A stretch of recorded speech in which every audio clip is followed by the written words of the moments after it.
गिरामी वक़ार, आज की महफिल पाक में रसूल पाक सल्लल्लाहु तआला अलैहि वसल्लम की मीलाद से मुनासिबत इन महाफिल में हमारा मौजूए सुखन होगा, कौन देता है देने को मुँह चाहिए, कौन देता है देने को मुँह चाहिए, देने वाला है सच्चा हमारा नबी। अजीज़ान गिरामी वक़ार, जूदो सखा, फयाजी, अताई, ये इंसान की आला खिसाल में से है, सबसे आला अखलाक में से है। बखालत कंजूसी का अपोजिट है जूदो सखा, जिसको आप कहें बड़ा सखी आदमी है, बड़ा गनी आदमी है, बड़ा फयाज आदमी है। दुनिया के सारे सखावत करने वालों को एक पल्ले पर रखें, वो रसूल पाक सल्लल्लाहु तआला अलैहि वसल्लम की सखावत के एक दस्ते पाक का मुकाबला नहीं कर सकते। रसूल पाक सल्लल्लाहु तआला अलैहि वसल्लम अल्लाह रब्बुल इज़्ज़त के बाद पूरी कायनात में सबसे ज़्यादा अजवदुल अजवदीन हैं, यानी सबसे ज़्यादा सखावत करने वाले हैं। और यकीनन आपकी ये सिफत सिर्फ आपकी ज़ाहिरी हयात तक नहीं बल्कि सुबह क़यामत तक जारी रहेगी। नबी कौनैन सल्लल्लाहु तआला अलैहि वसल्लम सखी हैं, थे और क़यामत तक रहेंगे। रसूल पाक सल्लल्लाहु तआला अलैहि वसल्लम की तबीयत में अता करने का, लोगों को बख्श देने का, बहुत सारी चीज़ें यूं ही हिबा कर देने वाला मामला हुजूर की ज़िंदगी में कसरत से देखा गया है। इसीलिए मैंने इससे कबल वाली गुफ्तगू में भी आपसे कहा था, भरी जन्नत हिबा कर दें, नबी मुख्तार कुल हैं, जिसे जो चाहें अता कर दें। सहाबा इकराम रिदवानुल्लाहि ताला अलैहिम अजमाइन ने हुजूर सल्लल्लाहु ताला अलैहि वसल्लम के जूद व सखा को रिवायत किया है, किताबों में लिखा है, हदीसें बयान की गई हैं।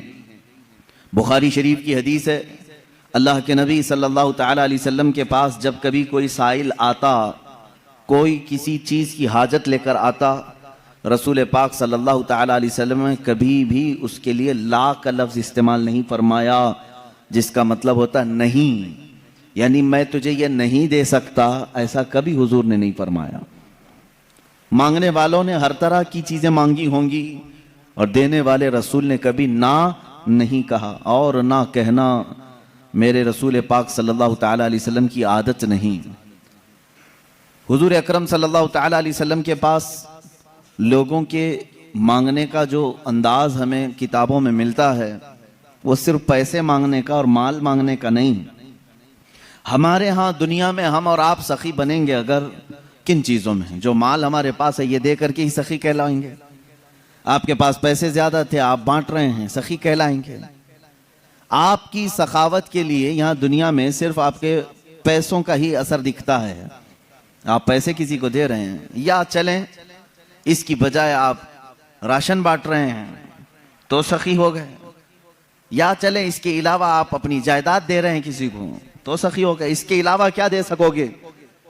रसूल पाक सल्लल्लाहु ताला अलैहि वसल्लम के पास मांगने वाले सिर्फ जायदाद या सिर्फ माल या हिस्सी चीज़ें नहीं, बल्कि मांगने वाले अपनी बीमारियों की शिफा भी मांगते थे।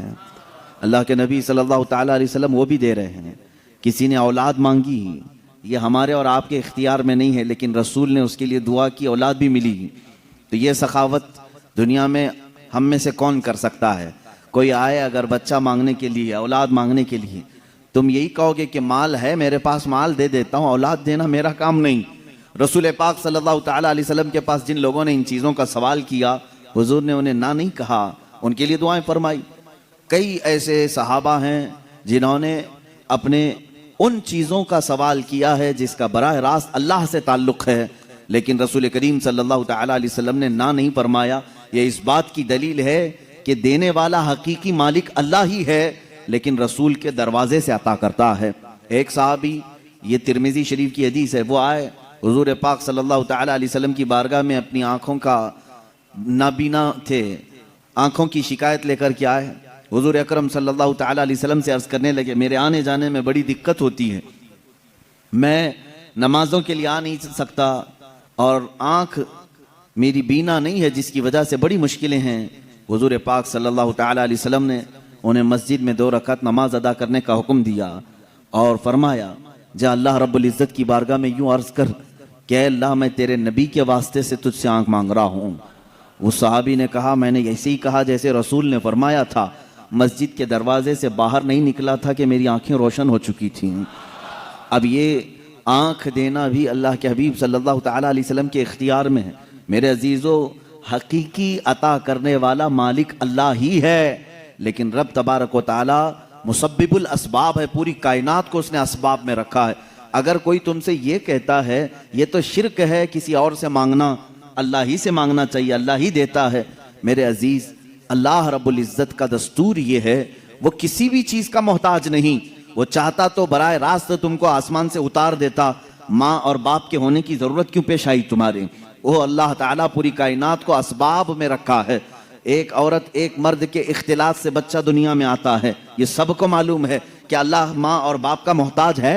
बगैर माँ बाप के भी अल्लाह बच्चा पैदा कर सकता है, लेकिन उसने कायनात का निज़ाम असबाब पर रखा है। तुम्हें वो चाहे तो अनाज सीधे बारिश बरसा करके दे दे, लेकिन नहीं, उसने असबाब पर रखा है कि तुम ज़मीन के अंदर एक बीज बोओगे, वो कोंपल की शक्ल में उगेगा, फिर पौधा आएगा, फलियां होंगी, अनाज आएगा, फिर काटोगे, फिर घर में अनाज आएगा। ये इतने मराहिल से जो गुजारा जा रहा है, क्या अल्लाह इस चीज़ का मोहताज है? नहीं, मोहताज नहीं, लेकिन उसका कानून है, वो दुनिया की तमाम चीज़ों को असबाब पर रखा है। अजीज़ान गिरामी, उसने कुरान भी हमें डायरेक्ट नहीं दिया। चाहता तो पूरे इंसानों को ऐसी कुरान सुना देता, नहीं, बल्कि अपने नबी के सीने के वास्ते से कुरान पहुंचाया है। ईमान हम तक रसूल के जरिए से आया। इन तमाम चीज़ों में जब तुम्हें कोई शक व शुबा नहीं होता, तो फिर रसूल पाक सल्लल्लाहु ताला अलैहि वसल्लम की बारगाह के मुतालिक अगर हम ये कहें, वहाँ से शिफा भी मिल सकती है, औलाद भी मिल सकती है, मालो मता भी मिल सकते हैं, तो फिर शिरक और बिदात और खुराफात के फतवे क्यों याद आते हैं? यहाँ पर भी यही फार्मूले पे अमल करो। देने वाला हकीकी मालिक अल्लाह ही है, लेकिन जिस तरह वो बारिश बरसाने के लिए फरिश्ता रखा है, हवा चलाने के लिए फरिश्ते रखा है, पूरी कायनात को रिस्क तकसीम करने के लिए अपना महबूब क्यों नहीं रखेगा? रसूल पाक सल्लल्लाहु ताला अलैहि वसल्लम का दर यकीनन ये अल्लाह का ही दर है। बखुदा खुदा का यही है दर, नहीं और कोई मफर मकर जो वहां से हो यहीं आके हो, जो यहाँ नहीं तो वहां नहीं। मेरे अजीजों, रसूल पाक सल्लल्लाहु ताला अलैहि वसल्लम की जूद व सखा के मुतालिक सहाबा कराम ने जो रिवायात बयान की हैं, वो मैं चंद रिवायात के बाद आगे बढ़ता हूँ।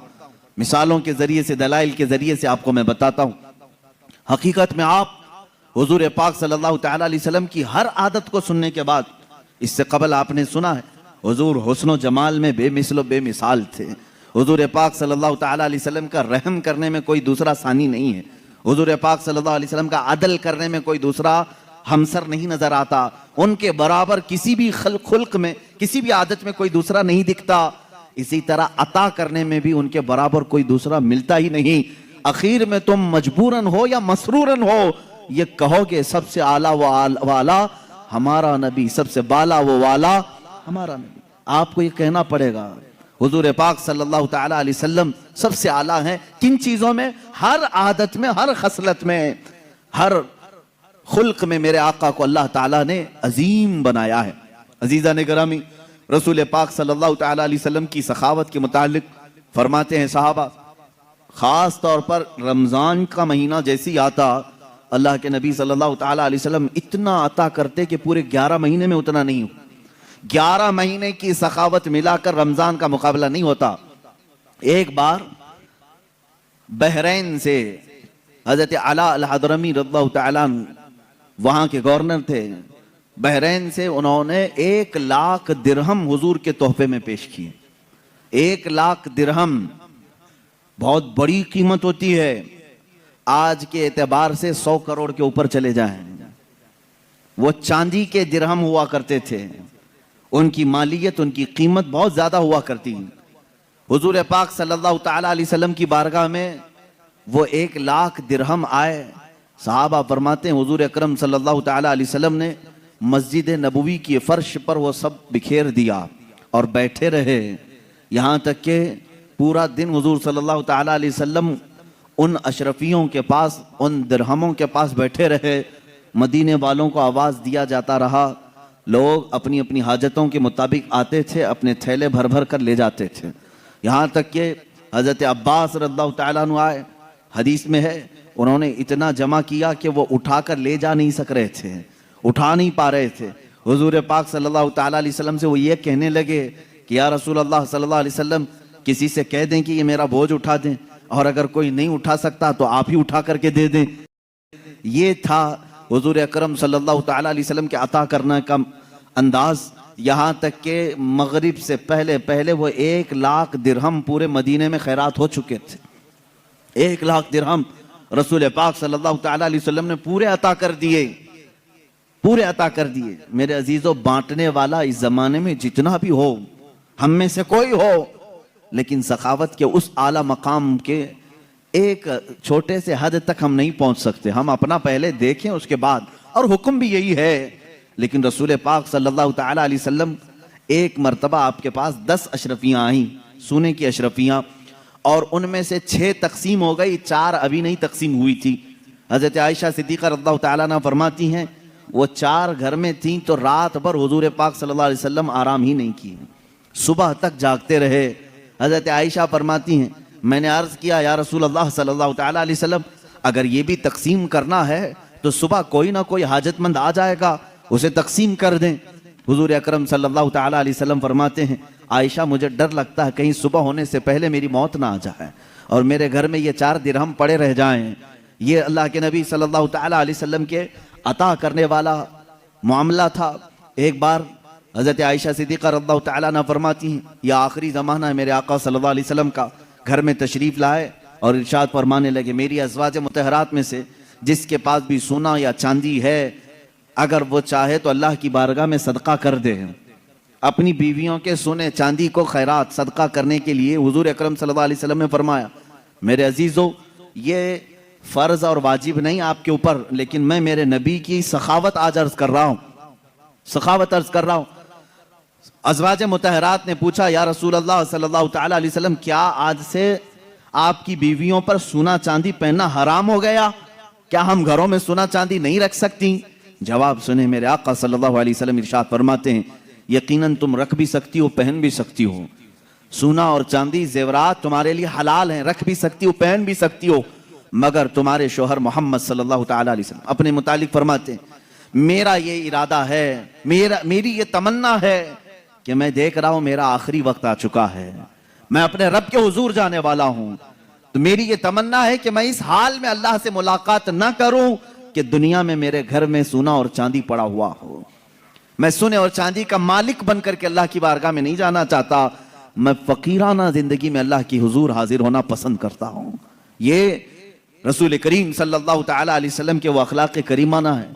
अजीज़ान गिराम वक़ार, पूरी जिंदगी पाक आप देखें, माल से मोहब्बत मेरे आका सल्लल्लाहु अलैहि वसल्लम ने नहीं फरमाई। हाँ, आपके लिए कदर ज़रूरत, बल्कि आप जिंदगी में इस्लाम की रविश पर चलते हुए करोड़ों कमा लें, इस्लाम उसको नाजायज़ नहीं कहता, लेकिन अगर तुम्हारे ऊपर माल की मोहब्बत का गलबा आ गया, वो गालिब आ गया, तो यहीं से तुम्हारी बर्बादी के भी दिन शुरू हो जाते हैं। कभी ऐसा अगर दिल में आने लग जाए कि माल पूरा मेरे पास है, ज़कात निकालूं कि नहीं निकालूं, समझ जाना कि माल ने तुम्हारे दिल पर गलबा कर लिया है। तुम्हारे पास 100 रुपये थे, 5 रुपये कोई सवाल करने वाला आ गया था, तुम्हारे दिल में ये ख्याल आने लग जाए 5 इसको दूं या ना दूं, तो समझ लो कि गलबा तुम्हारे दिल पर माल का आ गया है। 95 पर फिर तुम यानी काने नहीं हो, कनात नहीं कर रहे हो, सब्र नहीं है तुम्हें। 5 के जाने पर भी सब्र दिल में नहीं आ रहा है, तो समझ लो कि दिल में मोहब्बत माल के गलबा पा चुका है। यहीं से बुराइयों के असरात शुरू होते हैं। जिस दुनिया की और जिस माल की मजम्मत शरीयत में आई है, वो हर माल की नहीं है। आप कमाओ, खूब कमाओ, लेकिन ऐसे ही जैसे समंदर में कश्ती तैरती है, समंदर में कश्ती तैरती है, जब तक कश्ती पानी के ऊपर चल रही है उसकी जिंदगी, उसकी बका है, लेकिन पानी अगर कश्ती के अंदर आ गया तो पानी में वो कश्ती गर्क हो जाती है, डूब जाती है। तुम दुनिया में रहो, तुम दुनिया में रहो, माल जितना चाहे कमा लो, लेकिन तुम्हारे अंदर दुनिया आ गई तो डूब जाओगे, गर्क हो जाओगे। अब ये कैसे पता चलेगा कि मेरे अंदर दुनिया भर गई है या नहीं भरी? ये तुम्हारे उठने वाले हाथ ही बताएंगे, ये तुम्हारे देने वाले हाथ ही बताएंगे कि जब जब जरूरतमंद तुम्हारे पास आता है तो तुम्हारे पास माल होने के बावजूद तुम उसे देने का ख्याल करते हो या नहीं करते हो। अगर कुछ भी देने का ख्याल आया है, अल्लाह का शुक्र बजा लाओ कि अल्लाह ने तुम्हारे दिल को दुनिया की मोहब्बत से पाक रखा है, तुम अता करने वालों में से हो। और क़यामत के दिन लोगों को देने वाला और बांटने वाला अल्लाह का महबूब कहलाएगा। अल्लाह रब्बुल इज्जत का वो महबूब होगा, क्योंकि अता करना अल्लाह की सिफत है, और इस सिफत पर जो दुनिया में अमल करता रहेगा वो अल्लाह का हबीब कहलाएगा। क़यामत के दिन वो पाकों में और इनाम पाने वालों में शुमार होगा। आज इन हालात से हम गुजर रहे हैं, हम देखते हैं प्रैक्टिकली देने वाले जो मामलात हैं, अगर दिल पर तुम्हारे बोझ लगता है किसी को दे करके, या फिर देने के बाद एहसान जताने वाला जज्बा आता है, समझ लो कि तुम्हें दुनिया ने जकड़ रखा है, तुम्हें दुनिया ने अपने घेरे में ले रखा है। हुजूर पाक सल्लल्लाहु तआला अलैहि वसल्लम की बारगाह में सहाबा ने सवाल किया था, दुनिया में ताकतवर चीज क्या है? तो ये हदीस लंबी है। आपने फरमाया था कि दुनिया में बहुत ताकतवर चीज पहाड़ है, लोहा है। हुजूर पाक सल्लल्लाहु अलैहि वसल्लम ने फरमाया लोहा है।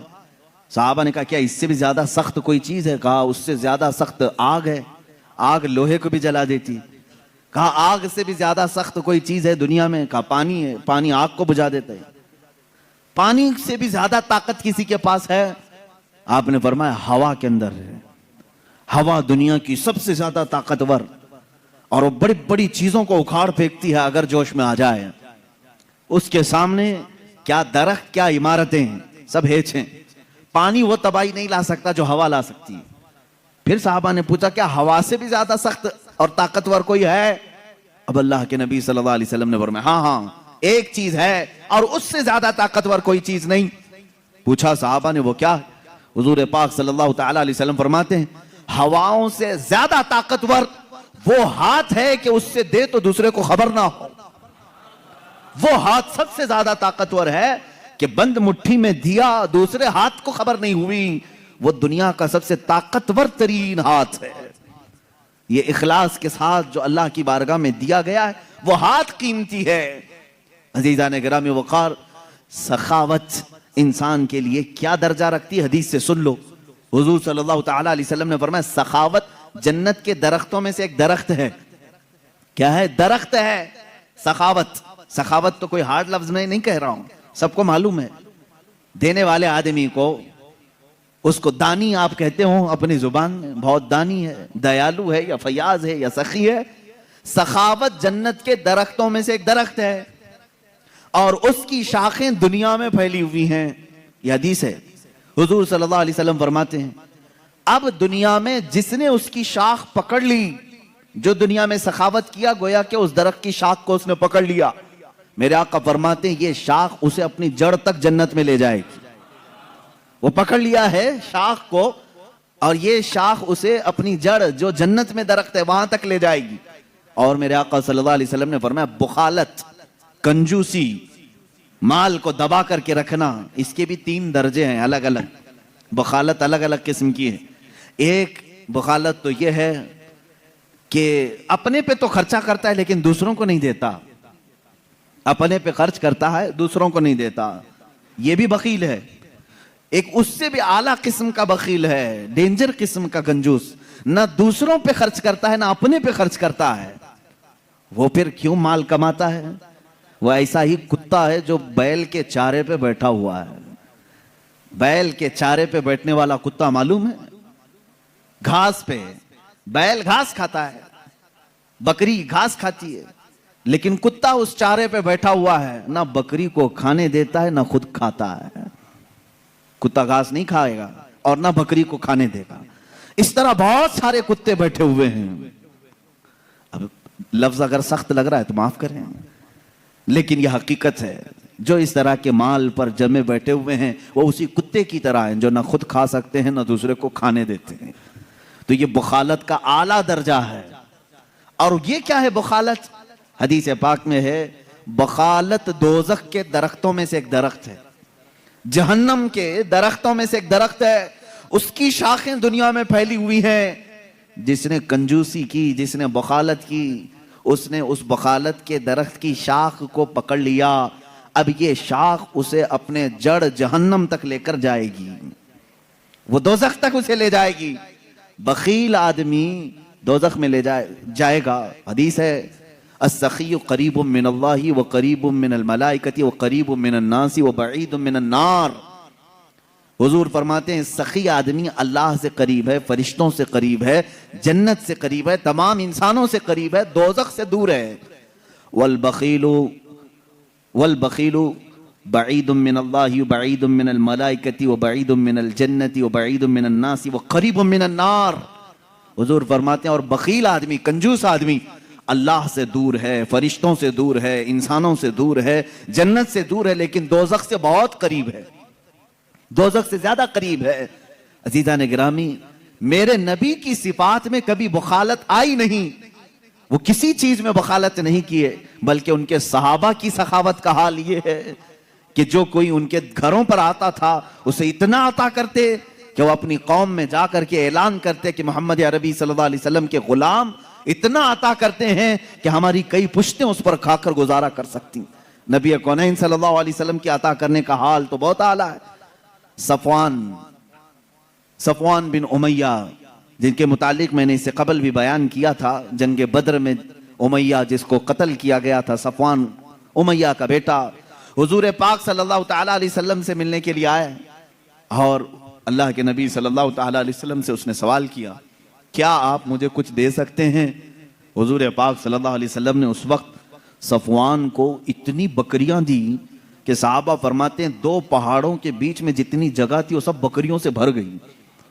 एक शख्स को इतनी बकरियां दी।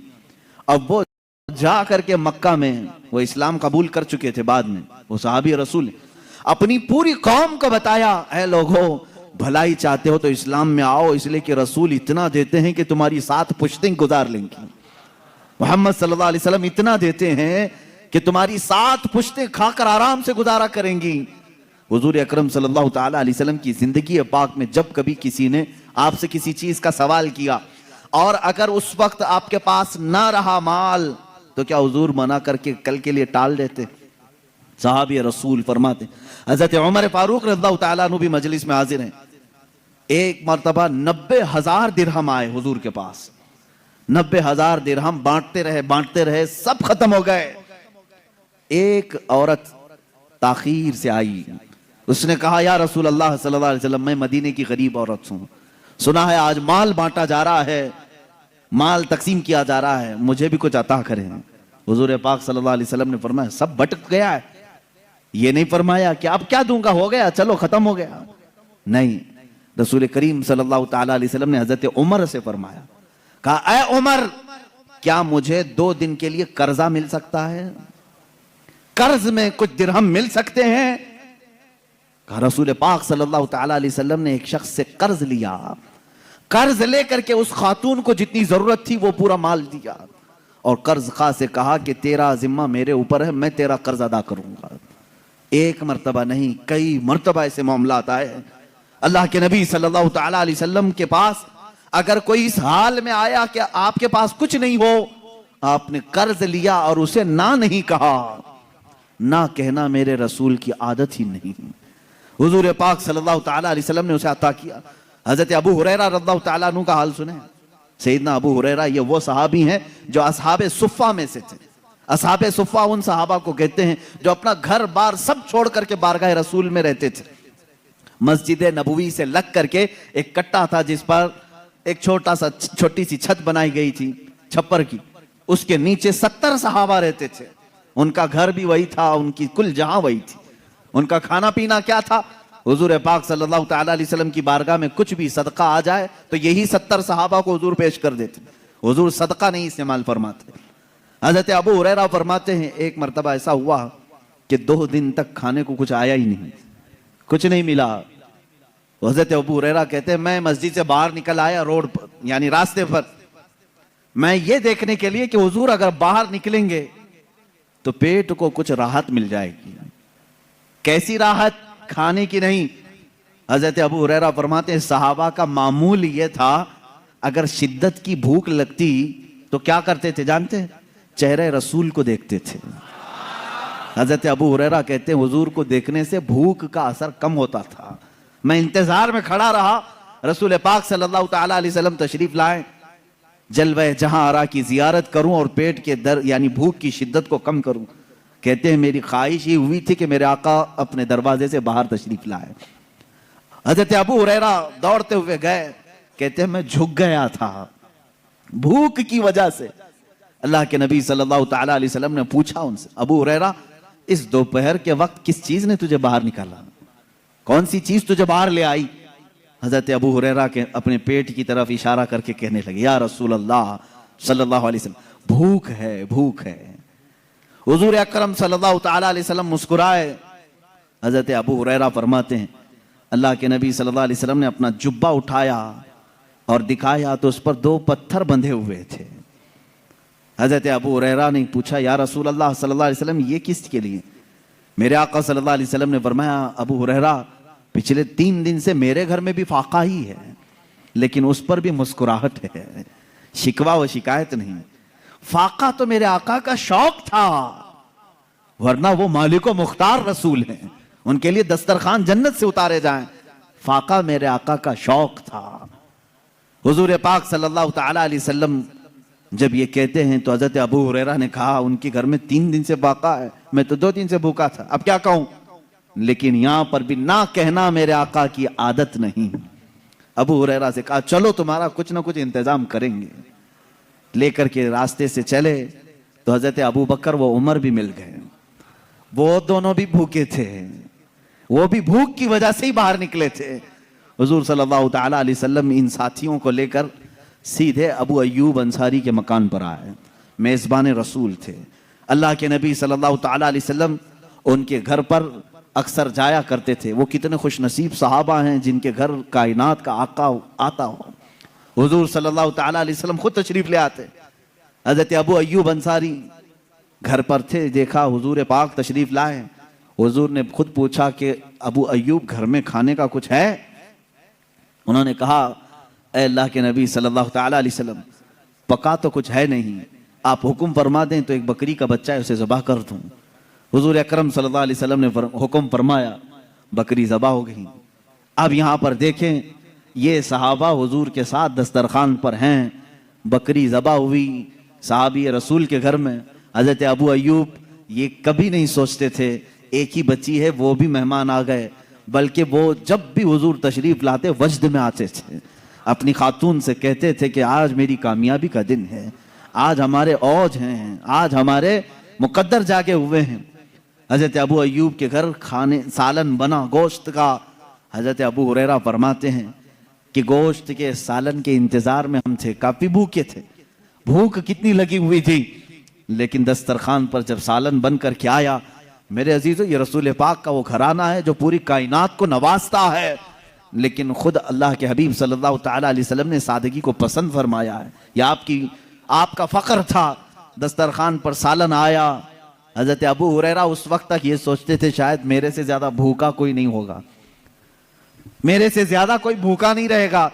जब सालन डाला जाने लगा तो मेरे आका सल्लल्लाहु अलैहि वसल्लम ने एक और कटोरी मंगवाई, सालन को निस्फ किया और कहा, जाओ मेरी बेटी फातिमा के घर दे आओ, इसलिए कि पिछले 9 दिन से वो फाके में है। अल्लाह अकबर। ये लजपाल घराना, सखी घराना, ना कहना उनकी आदत नहीं। कुरान ने तो उनकी फजीलत में आयत नाजिल की, वयुतइमून अत्ताम अला हुब्बिही मिस्कीनन व यतीमन व असीरा। आपने सुना होगा सैयदा कायनात फातिमा ज़हरा के घर में रोजे से थे सारे लोग। एक दिन एक यतीम आया, 5 रोटियां दे दी। दूसरे दिन एक कैदी आया, 5 रोटियां दे दी। एक मिस्कीन आया, उसे 5 रोटियां दी। 3 दिन तक सिर्फ पानी पर वो इफ्तार करते रहे। इस सखावत के दर्जे को मैं समझता हूं पूरी दुनिया नहीं पहुंच सकती, पूरी कायनात नहीं पहुंच सकती। हातिम ताई की जो सखावत मशहूर है, कोई मुझे ये नहीं बता सकता कि हातिम ताई खुद भूखा रहकर लोगों को दिया हो। हाँ, खुद का घर ठीक ठाक था, खा पी करके दूसरों को दिया जा रहा था, लेकिन रसूल पाक की सखावत में यह असर आपको देखने को मिलेगा। अल्लाह के नबी सल्लल्लाहु तआला अलैहि वसल्लम ने फक्र को इख्तियार किया, लेकिन उम्मत को हमेशा मालदार देखा, उम्मत के नसीबे को हमेशा बुलंद फरमाया। जो न भूला हम गरीबों को रजा, याद उसकी अपनी आदत कीजिए। मेरे अजीजों, बाज लोगों को ये गलत फहमी ना हो जाए, रसूल पाक सल्लल्लाहु तआला अलैहि वसल्लम अगर मालिक व मुख्तार थे तो पैबंद लगा लिबास क्यों पहनते थे? खजूर के रहते, सोने की कुर्सी पर बैठते। आप मुझे बताओ, उस सुन्नत पर अगर उम्मत को अमल करना होता तो क्या करती? हुजूर की हर सुन्नत पर अमल करने की ख्वाहिश उम्मती की है या नहीं? मेरे आका जैसे जैसे करते थे उसको सुन्नत कहते हैं। अगर रसूल पाक बड़े आलीशान महल बनाते और सोने की कुर्सी लेते तो मुझे बताओ इस सुन्नत पर कितने लोगों का अमल हो सकता था? हुजूर की पूरी जिंदगी ऐसी आदतें हैं कि बगैर छत वाला गरीब भी मेरे आका की सुन्नत पर अमल कर सकता है। हुजूर की सुन्नतों पर अमल करना हर उम्मत के लिए आसान है। इसीलिए मेरे आका सल्लल्लाहु ताला अलैहि वसल्लम ने हाई प्रोफाइल की जिंदगी इख्तियार नहीं की, क्योंकि उम्मत पर दुश्वार ना हो, उम्मत मेरी अदाओं पे और सुन्नतों पे अमल करने में दुश्वारी महसूस ना करे। अब आए अल्लाह के नबी सल्लल्लाहु ताला अलैहि वसल्लम जो बे इंतहा अता करते थे, बेहिसाब नवाजते थे, उसकी चंद मिसालें मैं अर्ज करूं। बारगाह रिसालत में आप सल्लल्लाहु ताला अलैहि वसल्लम से किसको क्या मिला है ये वो लोग बताएंगे जिनको मिला है। सहाबा इकराम रिदवानुल्लाह ताला अलैहिम अजमाइन की आदत ये थी, बीमार हो तो रसूल पाक के पास आ जाते, अपनी पेट के दर्द की शिकायत लेकर आए, कोई आंखों की नाबीना होने की शिकायत लेकर आए, कोई जुबान के गूंगा होने की शिकायत लेकर के आए, और हर एक को मेरे आका सल्लल्लाहु अलैहि वसल्लम ने अता करके भेजा है। पेट के दर्द वाले को पेट के दर्द से शिफा, और गूंगे को जुबान, नाबीना को आंखें, लंगड़े शख्स को पांव, ये तमाम चीजें रसूल करीम सल्लल्लाहु ताला अलैहि वसल्लम के दरबार से अता की गई। अब मसला यहां आता है, अब जब हम ये बयान करते हैं रसूल सखी थे, बेहिसाब अता करते थे, तो कुछ लोग कहते हैं हमें एक्सेप्ट है इस चीज का, हम मानते हैं, लेकिन वो उनकी जिंदगी में था, अब तो वो कब्र में जा चुके हैं, अब वो कब्र में जा चुके, अब तुम मत मांगो। तो इसलिए अब मैं अपने टॉपिक को बादे वफात हुजूर की सखावत पर ही कहना चाहूंगा। हुजूर की वफात के बाद वो क्या क्या अता करते हैं। मेरे अजीजों, मिसालें यहां हमारे पास जितनी मौजूद हैं किताबों में, हुजूर की हयात से ज्यादा वफात के बाद की हैं, क्योंकि मेरे आका सल्लल्लाहु ताला अलैहि वसल्लम अपनी जाहिरी हयात में 63 साल तक रहे, लेकिन वफात होकर के अब 14 सदियां करीब आ गई हैं, यानी 1390 साल से ज्यादा करीब करीब हो गए। अल्लाह के हबीब सल्लल्लाहु ताला अलैहि वसल्लम के इतने लंबे अरसे में क्या उम्मत को कभी कुछ नहीं मिला वहां से? जिसको नहीं मिला होगा वो अलग बात है, लेकिन जिनको मिला है वो वक्त के ताजदार हैं, मुहद्दिसीन हैं, फुक़हा हैं, उलमा हैं, जिनके झूठ बोलने के मुतालिक कभी उम्मत तसव्वुर नहीं कर सकती। इतने सारे लोगों ने रिवायत किया है मेरे आका सल्लल्लाहु ताला अलैहि वसल्लम की अता के सिलसिले में। हाफिजुल हदीस मोहम्मद इब्ने मुनकदिर रदी अल्लाह ताला बड़े हदीस के हाफिज हैं। हाफिज कहते हैं जिसको 1 लाख से ज्यादा हदीसें याद हो, ये मुहद्दिस हैं।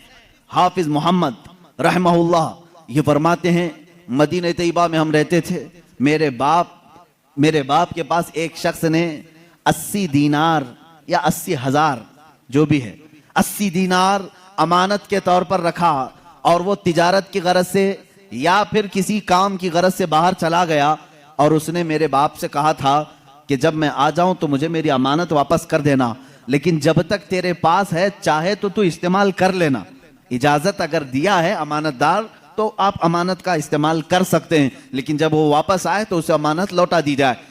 हाफिजुल हदीस मोहम्मद रहमहुल्लाह फरमाते हैं मेरे बाप को 80 दीनार दिए उस शख्स ने, और फिर वो चला गया। मेरे वालिद ने जरूरियात के मुताबिक खर्च कर लिया। उन्होंने सोचा वो लंबा वक्त लगेगा आने के लिए, उसे तकरीबन पूरे 80 दीनार खर्च हो गए। इत्तेफाक ऐसा कि वो बहुत जल्दी वापस आ गया, और उसने सवाल किया कि मैंने जो अमानत आपके पास रखी थी वो मुझे वापस देते हैं। यह हाफिजुल हदीस मदीना तैयबा में रहने वाले हुजूर सल्लल्लाहु ताला अलैहि वसल्लम की वफात के कई 100 साल बाद तशरीफ लाए, कई दहाइयों के बाद तशरीफ लाए। अब ये कहते हैं मेरे वालिद घबरा गए कि मैं इसकी अमानत को कैसे लौटाऊं। 80 दीनार उसी वक्त फौरन ला करके पेश करना यह मामूली बात नहीं थी। आपने कहा मुझे 1 दिन का वक्त देते, कल तक मैं इंतजाम करने की कोशिश करता हूं। अब उनको शर्मिंदगी लाहिक हो गई, मैंने उसकी अमानत का इस्तेमाल कर लिया, बदनाम ना हो जाऊं, और इंतजाम करूं तो कहां से करूं। हाफिजुल हदीस रहमहुल्लाह फरमाते हैं मेरे बाप सीधे कब्र रसूल के पास आ गए, रोज़े रसूल के पास बैठकर रोने लगे, और मैंने देखा जोहर से असर तक असर से मगरिब तक, मगरिब से इशा, इशा से फजर तक वो वहीं कब्र रसूल के पास बैठे रहे, रोते थे, बार बार बारगाह रसूल सल्लल्लाहु ताला अलैहि वसल्लम से इतना कहते थे कि मेरे आका मेरी इज्जत की हिफाजत कर लें, मेरी लाज रख लें, मैंने वो अमानत खर्च कर दी, अब मेरे पास देने की ताकत नहीं। फजर की नमाज हुई, हाफिजुल हदीस मोहम्मद इब्ने मुनकदिर रहमहुल्लाह फरमाते हैं, एक शख्स मस्जिद नबवी शरीफ में दाखिल हुआ, नमाज अदा की, फौरन ये हमारे वालिद के पास आया और एक थैली उनके सामने पेश की जिसमें 80 दीनार रखे हुए थे। कहा ये लो मेरी तरफ से नजराना है। हजरत हाफिजुल हदीस के वालिद कहते हैं मैंने गिना, पूरे 80 दीनार थे। उसके बाद मैं शुक्र बजा लाया कि मुझे कोई तो देने वाला आया है, लेकिन जाते जाते उस शख्स ने पूछा कि ए बंदे, क्या तूने कल से हुजूर से शिकायत लगा रखी है? कल से तू हुजूर की बारगाह में शिकायत लगा रखी है? ये कहते मैं खड़ा हो गया, मैंने पूछा देने वाले तूने नजराना कहकर के दिया, मैंने हुजूर से शिकायत की है या नहीं की है, इससे तेरा क्या ताल्लुक है? वो कहता है बात दर हकीकत ये है, कल मेरे रात में मेराज हो गई, मेरे आका तशरीफ लाए ख्वाब में और तेरी तरफ मुझे इशारा करके बताया कि उस शख्स को 80 दीनार की जरूरत है, तू अपने घर से ले जाकर दे दे, ये तेरा कर्ज मेरे ऊपर रहेगा। रसूल पाक ने जब ये फरमाया कि तेरा कर्ज मेरे ऊपर रहेगा और वो मैं क़यामत के दिन अदा करूंगा, मेरे लिए इससे बढ़कर के नेमत क्या थी? ऐ बंदे, तू मांगने वाला नहीं, मेरे लिए जन्नत लेकर के आया है, मदीना तैयबा में तू आया है, जिसकी वजह से मुझे क़यामत के दिन मेरे आका की शान से इनाम मिलेंगे। अज़ीज़ान गिरामी, हाफिजुल हदीस रहमतुल्लाह तआला अलैह फरमाते हैं मैंने वफाते रसूल के बाद भी कब्र रसूल से सखावत को देखा है, जूदो सखा को देखा है। कौन देता है देने को मुंह चाहिए, देने वाला है सच्चा हमारा नबी। मेरे आला हज़रत फाजिल बरेलवी रहमतुल्लाह ताला अलैह मेरे आका सल्लल्लाहु ताला अलैहि वसल्लम की बारगाह में इसी चीज का हवाला देते हुए कहते हैं, हुजूर पाक सल्लल्लाहु ताला अलैहि वसल्लम की बारगाह में मांगेंगे मांगे जाएंगे, मुंह मांगी पाएंगे। सरकार में न ला है न हाजत अगर की है, यहां अगर मगर पे भी नहीं दिया जाता और ना भी नहीं कहा जाता। एक दो नहीं, कई मिसालें हैं। एक मर्तबा हाजियों का एक काफिला हज के लिए निकला, उसमें एक गरीब आदमी को खिदमत के लिए उन्होंने रख लिया, उसका नाम बर्रा था। बर्रा शख्स हाजियों के खिदमत के लिए निकला था। अब गरीब आदमी सेठों की खिदमत कर रहा था, हज हुआ, जाहिर सी बात है अमीरों का जैसे हज हुआ गरीब का भी हज हो गया। गया था खिदमत के लिए, जैसे आज भी टूर वालों के साथ बावर्ची चले जाते हैं, उनका भी हज हो जाता है। खाना पकाने के लिए गए थे लेकिन हज भी हो गया। अब हज होने के बाद मदीने आए तो सारे सेठों ने मिलकर उसका मजाक उड़ाया। कहा बर्रा, तू तो तुफैली हज कर लिया, पैसे तो कुछ लगाया नहीं, हमारी खिदमत के लिए आया और हज हो गया, पता नहीं तेरा कबूल हुआ भी कि नहीं हुआ। गरीब को ताना मत दो मेरे अजीजों, उसके दिल पर यह चोट लगी, दिल पर बहुत गहरा असर हुआ। गरीब हो, मालदार नहीं, लेकिन हज तो किया है ना। लेकिन उन अमीरों ने यह कहा कि तेरा हज कबूल हुआ कि नहीं हुआ। वो रोने लगा और रोते रोते बारगाह रसूल में हाजिर हो गया। रसूल पाक सल्लल्लाहु ताला अलैहि वसल्लम की कब्र अथर के पास बैठा रहा और रोते रोते ज़ोहर हो गई। उसने कहा आका, आपकी उम्मत के गरीब को लोगों ने छेड़ा है, क्या आपका गरीब बेसहारा बेकस बेयारो मददगार रहेगा? उसके हज के मुतालिक लोग सवाल कर रहे हैं, पैसे वाले सवाल कर रहे हैं। दुनिया ने देखा कब्र रसूल सल्लल्लाहु ताला अलैहि वसल्लम के किनारे से एक चिट्ठी बरामद हुई जिस पे लिखा हुआ था बर्रा बरी मिनन नार वक़ुबिल अल हज, बर्रा जहन्नम से आजाद है, इसका हज कबूल हो चुका है। जो लोग बयान किए उन्होंने देखा, लेकिन किसी को ये नहीं खबर कि चिट्ठी आई कहां से। मेरे अजीजों, फुक़हा, मुहद्दिसीन, उलमा, असातीन मिल्लत, सलफ़े सालिहीन का अकीदा ये था, या रसूल अल्लाह तू जिंदा है वल्लाह, तू जिंदा है वल्लाह, मेरी चश्मे आलम से छुप जाने वाले मेरे आका सल्लल्लाहु ताला अलैहि वसल्लम आज भी जूदो नवाल के बादशाह हैं, सखावत के आला तरीन मनसब पर फाइज हैं। आज भी वो उसी तरह देते हैं जैसे कल दिया करते थे और सुबह क़यामत तक नवाजते रहेंगे। अज़ीज़ान गिरामी वक़ार, रसूल करीम सल्लल्लाहु ताला अलैहि वसल्लम के दरबार से जो कुछ भी अता किया गया है वो एक दो मिसालें नहीं। हाफिजुल हदीस हैं अबू हफ्स समरकंदी रहमहुल्लाह, एक मशहूर आलिम दीन है। उन्होंने अपनी किताब में लिखा है कि मक्का मुकर्रमा में एक शख्स के साथ ऐसा मामला पेश आया कि उस शख्स के वालिद का इंतकाल हुआ, वालिद का बाप का इंतकाल हुआ, लेकिन बाप का जैसे इंतकाल हुआ, अचानक उसके घर में मामला ये हुआ कि उसके बाप का चेहरा बिगड़ गया था, जानवर की तरह हो गया था। अब मैयत का चेहरा अगर बिगड़ जाए, गधे की तरह दिखे, कुत्ते की तरह दिखने लगे, क्या वो दूसरों को जियारत करवा सकेगा? बेटा जल्दी से चादर डाल दिया और रोने लगा कि मेरे बाप की कौन सी खता थी, नहीं मालूम, अल्लाह का गजब हो गया है। अब जनाजा उठाऊं तो कैसे उठाऊं? लोग हमेशा ताना मारेंगे, हमेशा ये कहेंगे कि फलां का बाप मरने के वक्त बिगड़े हुए चेहरे के साथ दुनिया से गया है, अल्लाह का अजाब आया था। घर के दरवाजे बंद कर दिया, घर वालों में बैठ करके उसने कहा किसी को खबर ना करना, घर में ही गड़ा खोद कर यहीं दफन कर देंगे। रोते हुए चादर डालकर बैठा है। वो बेटा बड़ा गमगीन था। थोड़ी देर के बाद घर के पीछे वाले दरवाजे का कुआड़ खुलता है, एक बुजुर्ग घर के अंदर आते हैं, उनके चेहरे पर चादर है।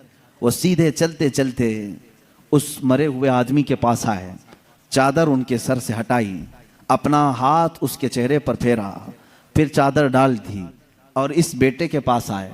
पूछा कि क्या बात है, क्यों गम कर रहा है, क्यों रो रहा है? कहा आप कौन है, कहाँ से आए? मैं तो नहीं जानता, लेकिन बात तो ये है कि मेरे बाप इंतकाल कर गए, उनका चेहरा बिगड़ गया है, मैं इसी गम में रो रहा हूँ, और आप खुदा के वास्ते किसी को ना बताएं। आने वाले बुजुर्ग ने कहा जा देख, तेरे बाप का चेहरा तो सलामत है। वो कहता है मैं जाकर उठा, चादर को हटाया तो मेरे बाप का चेहरा तो चांद की तरह चमक रहा था। अभी मैं इसी खुशी में गम के मारे पहले रो रहा था, अब खुशी के मारे आंसू आ गए। ऐ अल्लाह, तूने मेरे बाप की इज्जत रखी, मेरे घर की इज्जत रखी, मैं अभी इसी गम इसी खुशी के आंसुओं में था। आने वाले वो बुजुर्ग वापस जा चुके थे, दरवाजे तक पहुंचे थे। मैं दौड़ते हुए गया, उनका दामन पकड़ा। आपने ये मुझ पर एहसान किया, आप फरिश्ते हो या अल्लाह के वली हो, कौन हो जो मेरे घर पर इतना बड़ा एहसान किया? आने वाले बुजुर्ग ने कहा अना मुहम्मदुन रसूलुल्लाह सल्लल्लाहु अलैहि वसल्लम। कहा मैं मोहम्मद अल्लाह का रसूल हूं। हुजूर पाक सल्लल्लाहु तआला अलैहि वसल्लम ने फरमाया तेरे बाप के इंतकाल के वक्त बात ये थी कि इसकी एक अच्छी आदत थी, तेरे बाप की एक अच्छी आदत ये थी, ये उस वक्त तक सोने के लिए बिस्तर पर नहीं लेटता था जब तक रात में 100 मरतबा मुझ पे दुरूद नहीं भेजता था। हर रात 100 मरतबा ये दुरूद भेजता, फिर सोता। लेकिन उसकी एक खता थी, एक गुनाह था इसका, लेकिन बाप का गुनाह मैं बेटे को नहीं बताऊंगा। मेरे आका सल्लल्लाहु तआला अलैहि वसल्लम ने छुपाया। उस गुनाह से अल्लाह नाराज था, जिसकी वजह से उसका चेहरा बदल गया। ये मक्का मुकर्रमा की बात है, मक्का मुकर्रमा की बात है। इसकी वजह से उसका चेहरा बदल गया। तेरे बाप का रोजाना पड़ा हुआ दुरूद जो फरिश्ता मेरे बारगाह तक पहुंचाता है, उस फरिश्ते ने मुझे खबर की कि अल्लाह के रसूल आपके फला गुलाम के साथ गजब हो गया है, अल्लाह ने अजाब नाजिल किया, उसका चेहरा बिगड़ गया है। ऐ रसूल पाक, वो बंदा रोजाना आप पर 100 बार दुरूद भेजता था, करम फरमाए हैं। हुजूर फरमाते हैं मैं उसी वक्त चल कर तेरे घर आया, तेरे बाप का चेहरा बिगड़ा तो था, मगर मैंने मेरे मौला से सवाल किया, ऐ अल्लाह तेरे हबीब पर दुरूद भेजने वाला, इसके चेहरे को अगर तू सलामत नहीं रखेगा तो आने वाले लोग ताना देंगे कि रसूल पर दुरूद भेजने वाला भी नहीं बच पाया। ऐ मौला तू मेरे जरिए से इसके चेहरे को सलामत कर दे। अल्लाह ने मेरी दुआ कबूल की, मैंने उसके चेहरे पर हाथ रखा, अल्लाह ने तेरे बाप के चेहरे को चमकते चांद की तरह कर दिया। वो अता करने पर आए तो बेहिसाब अता करें। बाद वफात की बात मैं कर रहा हूं, ये जाहिरी जिंदगी की बात नहीं। वफात होकर कई साल हो चुके थे तब की बात है।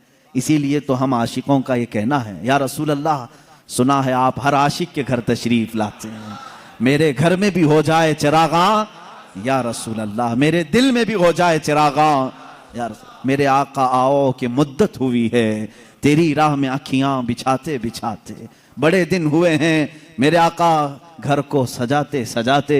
अल्लाह के नबी सल्लल्लाहु तआला अलैहि वसल्लम का इंतजार करो ऐ मुसलमानों, चाहे हमारी जिंदगी इस पे फना हो जाए, खत्म हो जाए, दीद के लिए तरसते रहो और इसी इंतजार में तुम्हारी जिंदगी कटनी चाहिए। अब की रात आए कि तब की रात आए, जब ये रातें जिंदगी की कट जाएं, वो रात तो जरूर आएगी जो कब्र की पहली रात होगी। वहां तो दीदार करोगे इंशाअल्लाह, लेकिन उस दीदार के इंतजार में अपनी जिंदगी काटो।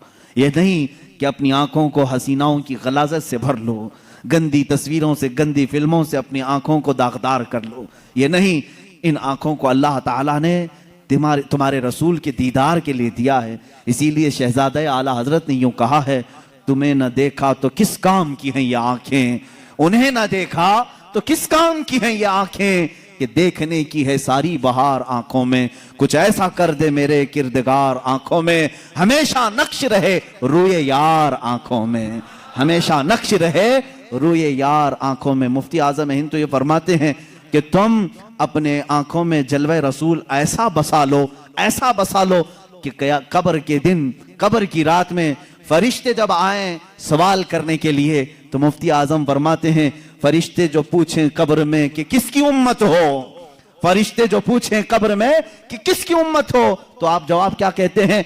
वो कहते हैं लो देख लो कि है तस्वीर यार आंखों में, लो देख लो कि है तस्वीर यार आंखों में। हमारी आंखों में वो जलवे रसूल इस तरह से रहे, वो आते हैं। बल्कि एक शायर ने यही कहा है मेरे अजीजों, आज गालिबन 7वीं महफिल है, आज 7वीं महफिल है, और इस तरह 70 नहीं 700 महफिलें हो जाएं।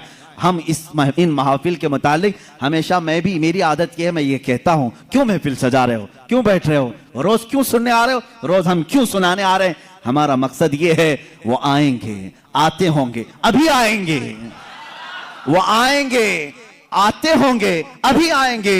यही सोच के हमने महफिल को सजा रखा है। हमारा अकीदा यही सोच के हमने महफिल को सजा रखा है। रसूल करीम सल्लल्लाहु तआला अलैहि वसल्लम जब अता करने पर आते हैं तो बेहिसाब अता करते हैं। गमगीन उम्मतियों की फरियाद रसी के लिए भी आते हैं। जिस उम्मती ने जब फरियाद किया मेरे आका वहां तशरीफ लाए। आपको मालूम है अल्लाह के नबी सल्लल्लाहु तआला अलैहि वसल्लम की एक और बात मैं बता दूं, मशहूर ज़माना कसीदा मौला या सल्ली वसल्लिम दाइमन अबदा अला हबीबी का खैरिल खल्क़ि कुल्लिहिम। तकरीबन मेरे आका सल्लल्लाहु तआला अलैहि वसल्लम की वफ़ात के भी 700 साल बाद आने वाले इमाम शरफुद्दीन बोसीरी, ये वो अजीम बुजुर्ग हैं, मद्दाह रसूल हैं। तकरीबन 170 अशार में इन्होंने कसीदा लिखा है जिसमें मेरे आका के हर अज़ू की तारीफ की है। जिस तरह आप अगर हिंदुस्तान का कोई बोसीरी देखना चाहते हैं, हिंदुस्तान का शरफुद्दीन बोसीरी देखना चाहते हैं, तो बरेली के इमाम अहमद रजा को देखें, जिसने अपने नाथिया कलाम में रसूल पाक के हर अज़ू को पिरो करके मोतियों की तरह सजाया है, इमाम शरफुद्दीन बोसीरी। और हद तो यह है मेरे अजीजों, वहाबियों की, नजदियों की, सल्फियों की हुकूमत आई जिन्होंने इश्क़ रिसालत माब सल्लल्लाहु तआला अलैहि वसल्लम के खिलाफ न जाने कितनी बकवास की। लेकिन मुझे उस वक्त फख्र होता है जब मदीना रसूल जाते हैं और दरबार रसूल की जालियों पर अंदर जाने का जो दरवाजा है, उस दरवाजे के ताले पर, चाबी पर आज भी इमाम बोसीरी का कसीदा लिखा हुआ है, हुवल हबीबुल्लज़ी तुरजा शफाअतुहु लिकुल्लि हौलिन मिनल अहवालि मुक़तहिमी। पहले तो दीवारों पर लिखा हुआ था कसीदा, इन्होंने मिटाया क्योंकि इनके अकीदे के एतबार से शिरक था। 700 साल पहले आने वाले इमाम बोसीरी ने जब पुकार करके ये कहा था, या करमल खल्क़ि माली मन अलूज़ु बिही सिवा का इंद हुलूलिल हादिसिल अममी, ऐ मखलूक में सबसे अकरम रसूल, तकलीफों में मेरे पास तुम्हारे सिवा है कौन, मुसीबतों में आपके अलावा मेरे पास कौन है जिसकी बारगाह में मैं फरियाद करूं तो मेरी फरियाद को पहुंचेगा। ऐ रसूल तुम्हारे अलावा कौन है। वलन यदीक रसूल अल्लाही जाहु कभी इदल करीम तजल्ला बिस्मि मुंतकिमी। इमाम बोसीरी ने यह कसीदा कब लिखा था इसकी तारीख में है। आप जवान आलिम दीन, आशिक रसूल, लेकिन अचानक लकवे ने हमला कर दिया, फालिज का असर आ गया। जब फालिज आ जाए तो मालूम है जिस्म बेकार हो जाता है, बिस्तर पर रहे। लकवे के असर से ऐसा कि दोस्तों ने दोस्ती छोड़ दी, लोग तो दूर होते ही हैं, बीमारों के अलावा, घर वालों के अलावा कौन रहे। ये बीमारी लंबी हो गई, हाथ पैर उठते नहीं थे, सोते सोते जिस्म के अंदर भी तरह तरह की तब्दीलियां आने लगी। एक जमाना हो गया ऐसे बीमारों के जब आंसू निकलते हैं तो सीधे मदीने पहुंच जाते हैं, जिनका दुनिया में कोई तबीब भी नहीं, जिनका दुनिया में कोई गम की दास्तान सुनने वाला नहीं, जिनकी दुनिया में कोई बोली सुनने वाला नहीं। ऐसे गरीब अगर सुनाते हैं तो सिर्फ मुस्तफ़ा को सुनाते हैं, इसलिए कि आशिकों ने यही कहा, या रसूल अल्लाह, न कोई अमल है सुनाने के काबिल, न मुंह है तुम्हारे दिखाने के काबिल, लगाते हैं उसको भी सीने से आका जो होता नहीं मुंह लगाने के काबिल। मेरे आका उसको भी सीने से लगाते हैं, उस गरीब की बिपता भी सुनते हैं। इमाम बूसीरी ने लिखना शुरू किया, अमिन तज़क्कुरि जीरानिम बिदी सलमी मज़ज्त दमअन जरा मिन मुक़लतिन बिदमी अम हब्बतिर रिअ मिन तिलक़ाइ काज़िमतिन औ औमदल बर्क़ फ़ि ज़लमाइ मिन इज़मी। ये कसीदा लिखते लिखते लिखते लिखते आंसुओं की लड़ियां इतनी कि बिस्तर नम हो गया, आंखें लग गई, बेदारी के आलम में लिख रहे थे, आंखें लग गई, नींद आ गई। और उस वक्त ख्वाब में मेरे आका तशरीफ लाए, कहा, ए बूसीरी, क्या तूने मुझे याद किया है? जब भी उम्मती दर्दे दिल से याद करे मेरे आका तशरीफ लाते हैं। इमाम शरफुद्दीन बूसीरी लिख रहे थे कसीदा, कहां से? अल्हम्दुलिल्लाह मुंशिल खल्क़ि मिन आदमी थुम्मा अस्सलातु अलल मुख्तारि फिल क़िदमी। यहां से आपने कसीदा लिखा और आप फरमाते हैं, कसीदे के शुरू में मैं चाहता था ये लिखें, मौला या सल्ली वसल्लिम दाइमन अबदा, लेकिन मुझसे दूसरा शेर फिट नहीं होता था, दूसरा मिसरा बन नहीं पा रहा था। पूरे शेर लिख दिया, पहला ही शेर मुकम्मल नहीं हुआ, सो गया। ख्वाब में मेरे आका ने फरमाया, बूसीरी, जो हमारी शान में लिखे हो जरा सुनाओ, जरा सुनाओ। इमाम बूसीरी सुनाने लगे, एक ही शेर पर अटकते रहे, मौला यसल्ली वसल्लिम दाइमन अबदा, मौला यसल्ली वसल्लिम दाइमन अबदा। आगे का आका नहीं आ रहा है। मेरे आका ने फरमाया, बूसीरी, इस आगे वाला मिसरा मेरी तरफ से रख लो, अला हबीबी का खैरिल खल्क़ि कुल्लिहिमी। दुनिया का ये कसीदा है इमाम शरफुद्दीन बूसीरी का, जिसका पहला शेर इनकी तरफ से है, दूसरा शेर मुस्तफा जाने रहमत की तरफ से है। कसीदा सुनाया तो सुनाया, मेरे आका सल्लल्लाहु तआला अलैहि वसल्लम ने इनाम के तौर पर अपनी पहनी हुई चादर उन्हें दे दिया। कहा, बूसीरी, ये मेरी तरफ से इनाम है। और उनके जिस्म पर अपना हाथ फेरा, कहा, अल्लाह तुझे शिफा अता करे। इमाम बूसीरी कहते हैं, ख्वाब तो बड़ा अच्छा था, ख्वाब में कौन क्या नहीं देखता है। सुबह हुई, लेकिन मेरे अजीजों, जिसने रसूल को देखा उसने हकीकत में देखा। अल्लाह के नबी फरमाते हैं, फ़इन्नहु ला यतमस्सलु बिय शैतान, इसलिए कि शैतान मेरी सूरत में आ ही नहीं सकता। जिसने रसूल को देखा उसने हकीकत में देखा।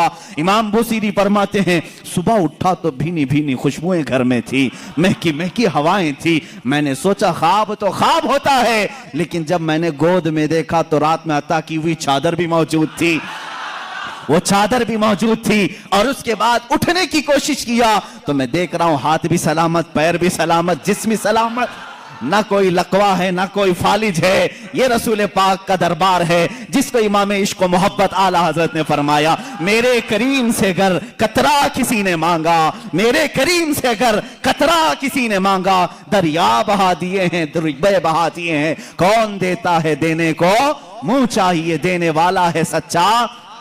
मेरे अजीजों, किसी की जय विजय क्यों पुकारें, क्या गरज हमको, हमें काफी है सैयद अपना नारा।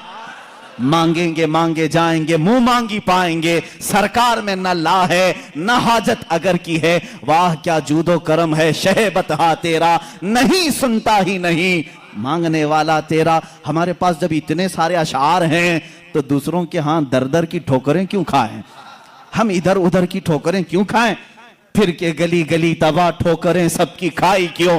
दिल को जो अक्ल दे खुदा, तकरीबन आला हजरत याद किए जाएंगे, सुबह क़यामत तक सुन्नियों में आला हजरत को याद किया जाएगा। बरेली के इमाम ने ही हमें रास्ता मदीने का दिखाया है। हर मुसीबत में मांगो रसूल पाक से, हर बेकसी के आलम में पुकारो उसी रसूल को।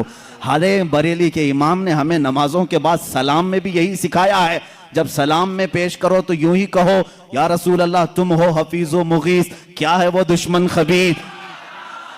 कहा है यकीन के साथ, तुम हो हफीज़ो मुगीस, क्या है वो दुश्मन खबीर। तुम हो तो फिर खौफ क्या, तुम पे करोड़ों दुरूद।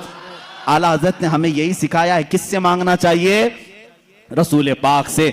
यहां मांगना शिरक नहीं, जो रसूल पाक के पास मांगा वो अल्लाह समझ करके नहीं मांग रहा है, बल्कि अल्लाह वाला समझ कर मांग रहा है, अल्लाह का अता करने वाला रसूल समझ करके मांग रहा है। हम तो सलाम में भी यही पेश करते हैं मेरे आका सल्लल्लाहु तआला अलैहि वसल्लम की बारगाह में कि आका आप ही हमारा सहारा हैं, आप ही हमारे बेकसी के वक्त मददगार हैं।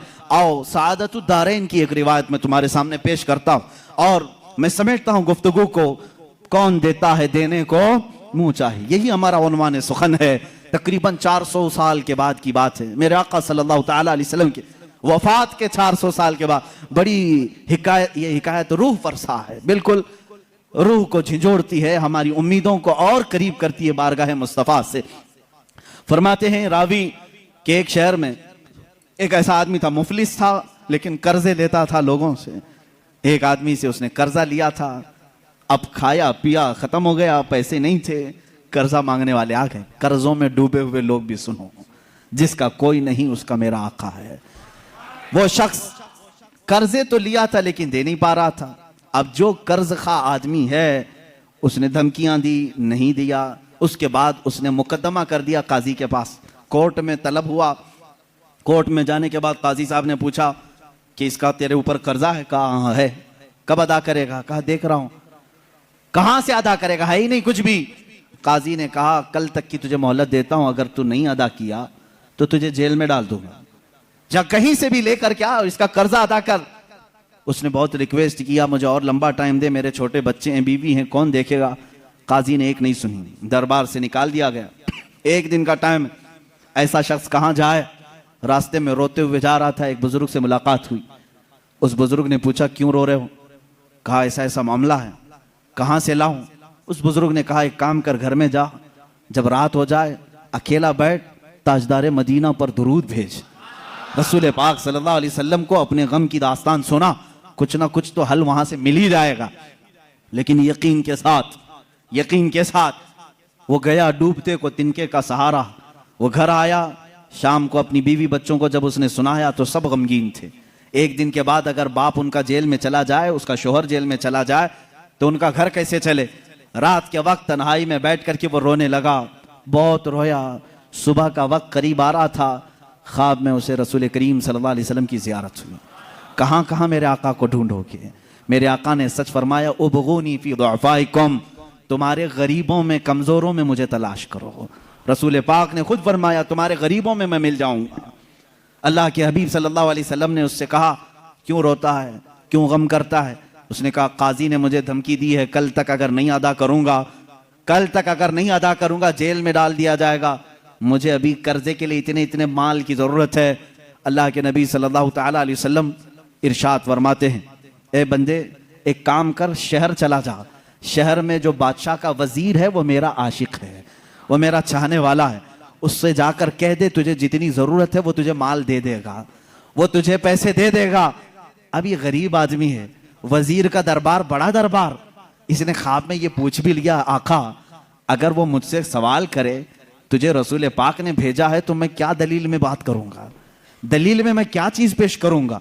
हुजूर पाक ने ये तक भी बता दिया, फरमाया उसका एक राज है जो मेरे अलावा कोई नहीं जानता, मैं तुझे बताता हूं, उससे जाकर के कह देना। अगर वो तुझसे सवाल करे कि तेरे पास क्या दलील है, तुझे रसूल ने भेजा, तो इतना ही कहना कि ऐ वजीर, रोजाना तुम सोने से पहले, सुबह सूरज के निकलने से पहले पहले 1000 बार अपने नबी पर दुरूद भेजते हो, और कल की रात भूल गए, दुरूद नहीं भेजे, कल की रात तुमने दुरूद नहीं भेजा, ये कह देना उसे। ये बंदा गया सुबह उठ करके उस वजीर के दरबार में, बड़ा आलीशान दरबार था, गया मुलाकात का टाइम लेकर उस वजीर से कहा, मैं ऐसा ऐसा गरीब आदमी हूं, मखरूज हूं, मुझे माल की जरूरत है, अल्लाह के नबी ने तुम्हारे पास भेजा है। वो गुस्से में आया, कहा फकीरों की अब ये आदत हो गई कि मांगने के लिए अल्लाह के नबी का नाम लेने लगे कि रसूल ने भेजा। उसने कहा ना, मैं झूठ नहीं कह रहा हूं, मुझे रसूल पाक ने यह भी बताया है कि तुम रोजाना 1000 बार हुजूर पर दुरूद भेजते हो। वो अपनी कुर्सी से उछल आया और उसने कहा, यह बात तो मेरी बीवी को तक खबर नहीं है, किसी को नहीं मालूम। कहा क्या कहा रसूल पाक ने? कहा कि कल तुम भूल गए थे, दुरूद नहीं भेजे। उसने कहा हकीकत में मेरे आका ने सच फरमाया, कोई जिंदगी की एक रात आज तक मेरी कज़ा नहीं हुई, कल मेरी जिंदगी में ऐसा दिन आया कि मैं दुरूद नहीं पढ़ सका, बहुत रोया, अपने खजाने के पास ले जाकर उसे खड़ा कर दिया। ए गरीब आदमी, तुझे जितने माल की जरूरत है ले जा, बस मेरा दिल आज से मुतमईन हुआ कि मेरा दुरूद रसूल तक पहुंच रहा है, मेरे आका की नजर में है, मैं मेरे आका को मना लूंगा, मैं मेरे आका से सुलह कर लूंगा। लेकिन तू तो मेरे लिए खुशखबरी का कासिद बनकर आया है, तू मेरे लिए खुशी का पैगाम लेकर आया है, तुझे जो चाहे ले जा। इस गरीब ने कहा ना, मुझे जितनी जरूरत है उतना लेता हूं। उतना ही माल लिया, दौड़ा दौड़ा खुशी से आया। कहाँ आया? अदालत में। काजी भी थे। काजी से कहा, काजी साहब कर्ज खा को बुलाओ। आज सीना चौड़ा था, माल मौजूद था, जिसका जिसका हिसाब अदा करूंगा। काजी के पास वो कर्ज खा आए, लेकिन महफिल जमी थी। उसी वक्त काजी ने कहा, बैठ जा, थोड़ा ठंडा हो जा, सुकून ले ले। थोड़ी देर के बाद काजी ने बिल्कुल ही यहाँ अलग ही मामला कर दिया। काजी ने कहा, ये गरीब जिसका कर्जा देना है वो सब खड़े हो जाएं, बताएं कितना कितना कर्जा है। सबों ने कहा इतना इतना है। काजी ने कहा, ये नहीं, मैं अपनी जेब से अदा करूंगा, मैं अदा करूंगा इसका कर्जा। ये गरीब खड़ा होता है, कहता है, कल तो जेल की धमकी, कल तो आप बंद करने की धमकी दे रहे थे, आज मेरी तरफ से कर्जा अदा करने की बात। काजी कहते हैं, कल तक मैं तुझे नहीं पहचानता था, कल जब रात गया मुस्तफा करीम की जियारत हुई, मेरे आका ने तेरी तरफ इशारा करके मुझे बताया कि ऐ काजी, तेरे पास दुनिया की बहुत दौलत है, उस एक गरीब का कर्जा तू अपनी जेब से अदा कर, मैं कल तुझे जन्नत के महल्लात बदले में अदा करूंगा। ऐ गरीब, ना ना, तू माल नहीं देगा, मैं हल्के में सौदा नहीं करूंगा, मुझे रसूल ने बशारत दी है, मैं तेरा माल अपनी जेब से अदा करूंगा। जब ये काजी की बातें सुनने लगे, सारे कर्जखा खड़े हुए। कहा, जब ये आदमी इतना अफजल है कि बारगाह रसूल में मकबूल है, हम गवाही देते हैं कि हमने सब कर्जा माफ कर दिया। अब भी अगर इसे चाहे तो हमसे ले सकता है। कौन देता है देने को मुंह चाहिए, कौन देता है देने को मुंह चाहिए, देने वाला है सच्चा हमारा नबी। इतना दिया सरकार ने मुझको जितनी मेरी औकात नहीं, ये तो उनका करम है, वरना मुझ में तो ऐसी बात नहीं। अजीजान गिरामी, आज जो हम इस मकाम पर हैं, यहां पर भी हम फख्र से यही कहते हैं, या रसूल अल्लाह, इतना दिया सरकार ने मुझको जितनी मेरी औकात नहीं, ये तो उनका करम है, वरना मुझ में तो ऐसी बात नहीं। आप खुद देखो, अल्लाह के नबी ने तुम्हें, उनके सदके में अल्लाह ने तुम्हें क्या क्या नहीं दिया है। ये रसूल की सखावत नहीं है तो और क्या है। आज भी मांगने का सिलसिला बाकी रखो, लेकिन इसके उसके दर से नहीं, दरबारे रिसालत से मांगेंगे। क्यों? उनके हम गुलाम हैं, उन्हीं से मांगेंगे। गुलाम अपने आका से मांगता है तो अच्छा लगता है। अब एक और रिवायत में अर्ज करता हूं, हजरत अला इब्ने मुबारक, बाज रिवायत में जला इब्ने मुबारक रहमहुल्लाह ताबई हैं, ये फरमाते हैं, मदीने में पहुंचा था, हुजूर पाक सल्लल्लाहु तआला अलैहि वसल्लम के मदीने पहुंचा, भूखा था, कुछ भी खाने के लिए नहीं था, पैसे भी खत्म हो गए थे।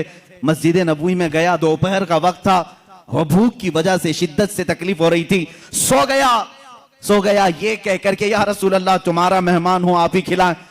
किससे मांगू, कौन देगा मदीने में, और मदीने में आकर दूसरों से मांगू, अच्छा भी नहीं लगता।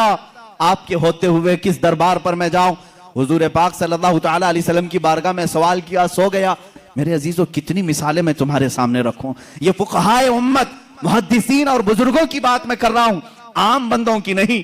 वाला हजरत शेख आला फरमाते हैं, मैंने ख्वाब में देखा, कब्र रसूल से हुजूर पाक सल्लल्लाहु तआला अलैहि वसल्लम तशरीफ ला रहे हैं, आपके एक हाथ में रोटी है और एक हाथ में शहद है, हाथ में रोटी और शहद है, और कहते हैं, इब्ने मुबारक, तुझे भूख लगी है, तू मदीने में आया, मेरा मेहमान है, ये रोटी और शहद लगाकर खा ले। कहते हैं, मैं जल्दी से बढ़कर हाथ से रोटी ले लिया, शहद लगाकर खाता रहा। आधी रोटी खाया था, कब? ख्वाब में बाद वफात रसूल, हुजूर की जाहिरी जिंदगी की बात नहीं कर रहा हूं, वफात के कई सौ साल बाद की बात। और ख्वाब में हुजूर खिला रहे हैं, रोटी खिला रहे हैं, शहद खिला रहे हैं। कहते हैं, असर का वक्त हो गया, मुअज्जिन ने अजान देना शुरू किया, तो मस्जिद में जो भी सोए होंगे उठा दिए जाते हैं। किसी ने पैर पकड़कर खींचकर मुझे उठा दिया, मैं झटका लेकर उठा तो देखा आधी रोटी और शहद अब भी मेरे हाथ में मौजूद है।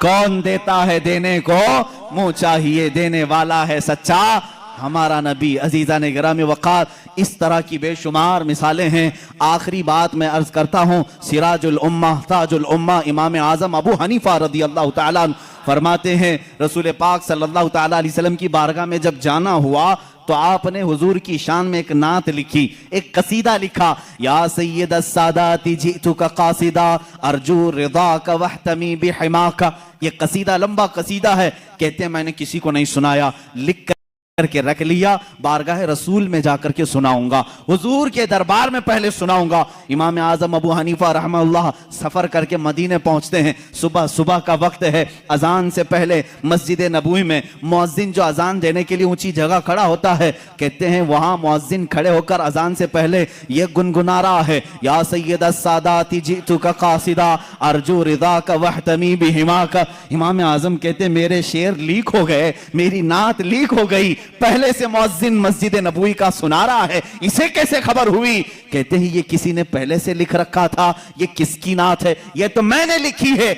जब उसने गुनगुना कर अजान देकर अपना इख्तिताम किया, नीचे आया तो मैंने उसका हाथ पकड़ लिया, पूछा ये तूने कसीदा जो तिलावत किया ये कहां से? ये तेरा लिखा है, किसी बुजुर्ग का लिखा है? वो कहता मुझे मालूम नहीं, ये मेरा लिखा नहीं, किसी बुजुर्ग का नहीं। कल ख्वाब में मैंने मुस्तफा करीम सल्लल्लाहु अलैहि वसल्लम को देखा, अल्लाह के नबी सल्लल्लाहु अलैहि वसल्लम की महफिल सजी थी, उस महफिल में ये कसीदा पढ़ा जा रहा था कि रसूल फरमा रहे थे कल मेरा एक चाहने वाला आएगा और मेरी कब्र पे ये सुनाएगा। मैंने वो अशार सुन लिए, याद किया, वो मेज़ना से आज मैंने तिलावत की। मेरे आका सल्लल्लाहु अलैहि वसल्लम अपने गुलामों को कितना नवाजते हैं, जो जाए उसे उसके एतबार से नवाजते हैं, जो जिस हैसियत से जाए हुजूर ने उसको उस हैसियत से नवाजा है। लेकिन एक शान ये है मेरे आका की, एक शान है, मैं और आप किसी को दे दें तो क्या कहेंगे, जा अल्लाह तेरा भला करे। हाँ, बल्कि हम ये नहीं कहते, देने के बाद ये कहते हैं मियां दुआ कर देना हमारे लिए। ये है ना, फकीर को देने के बाद आप क्या कहेंगे? फकीर अगर तारीफ करने लगे कितने सखी आदमी हैं आप, मेरी मुसीबतों के वक्त काम आ गए, आप इतना कहेंगे बस ठीक है आप दुआ कर देना मेरे लिए। हमारी आदत यही है, दुआ कर देना मेरे लिए, अल्लाह मेरी मगफिरत कर दे, अल्लाह मेरी नजात करे, यही सब तो कहेंगे। लेकिन रसूल की शान ये है, आता है फकीरों पे उन्हें प्यार कुछ ऐसा, खुद भीख दें और खुद कहें मंगते का भला हो। हुजूर जब देते थे ये नहीं कहते मेरे लिए दुआ कर, बल्कि खुद उसके लिए दुआ भी करते थे, जा तुझे अल्लाह और नवाजे और नवाजे। सरकार दो आलम सल्लल्लाहु ताला अलैहि वसल्लम की बारगाह में शायर इस्लाम ने सच कहा है, मंगता तो है मंगता कोई शाहों में दिखा दो, जिसको मेरे सरकार से टुकड़ा न मिला हो। आता है फकीरों पे उन्हें प्यार कुछ ऐसा, खुद भीख दें और खुद कहें मंगते का भला हो। अजीजा ने गिरामी वक़ात, आज की इस दर्दनाक कैफियत में मैं हमारा मावा व मलजा, हमारा मस्कन और हमारा फरियाद रस तुम्हें बताना चाहता हूं। तुम दर्द दर्द की ठोकरें आज खा रहे हो, मजबूर हो, जलील हो गए हो, खार हो, उसकी वह की वजह है कि रसूल पाक के दरबार में लो लगाना छोड़ दिया। वो सहाबा थे, पैर में सूजन आ जाए तब भी कहते थे वाह मोहम्मद आ, या मोहम्मद आ, ए मोहम्मद सल्लल्लाहु अलैहि वसल्लम मदद के लिए आ जाए। उनके पैर में शिफा याबी मिल जाती, पैर सही हो जाता। ए उम्मत मुस्तफा के गयूर नौजवानों, आज मैं तुमसे ये कहना चाहूंगा, दुनिया तुम्हें खरीदने की कोशिश कर रही है, चंद सिक्कों में, चंद पैसों में। कोई इतना देकर अपना बना ले, कोई कुछ देकर अपना बना ले, लेकिन तुम्हारी शान ये होनी चाहिए, मुझे जहां सरकार से मिलता है उतना कोई दूसरा दे ही नहीं सकता, और मैं बाजार मुस्तफा का गुलाम हूं। मेरे आका ने मुझे जो खरीद करके अनमोल किया है, मेरी कोई दुनिया में कीमत नहीं लगा सकता। अब तुम्हारे पास एक ही रास्ता है, एक ही जरिया है। बहुत सारी औरतें सवाल करती हैं, बहुत सारे मर्द सवाल करते हैं, बच्चे हैं, किसी को कैंसर है, किसी को खतरनाक बीमारी है, कोई कर्जों में डूबा हुआ है, कोई औलाद के मामले को लेकर परेशान है, कोई जायदाद में, कोई मुकद्दमों में, कोई जेल में। दुनिया की हर परेशानी का इलाज ये है, बारगाह मुस्तफा की तरफ लो लगाओ, मेरे आका से सिफारिश करो, इल्तिजा करो, एक बार वो लब हिला दें, मेरा रब रहीम व करीम है, अपने नबी की लाज रखेगा। तुम्हारी हैसियत नहीं देखी जाएगी, तुम कितने नमाजी हो, कितने ज़काती हो, कितने बड़े हाजी हो, ये नहीं देखा जाएगा, बल्कि मौला ये देखता है मेरे हबीब ने इस बंदे की सिफारिश की है, ये जैसा भी है तैसा भी है, इसे गमों से आजाद कर दिया जाए। आखिर में मैं इमाम अहले सुन्नत फाजिल बरेलवी रदी अल्लाह ताला अन्हु के इसी शेर पर अपनी गुफ्तगू को खत्म करता हूं। या रसूल अल्लाह, तुम्हारे दरबार में पूरी उम्मत की मेरी जानिब से ये इल्तिजा है, तेरे टुकड़ों पे पले, गैर की ठोकर पे न डाल। या रसूल अल्लाह, तेरे टुकड़ों पे पले, गैर की ठोकर पे न डाल, झिड़कियां खाएं कहां, छोड़ के सदका तेरा। या रसूल अल्लाह, तू जो चाहे तो मैल मेरे दिल के धुले, तू जो चाहे तो मैल मेरे दिल के धुले, कि खुदा दिल नहीं करता कभी मैला तेरा। व आखिर दावाना अनिल हम्दुलिल्लाहि रब्बिल आलमीन।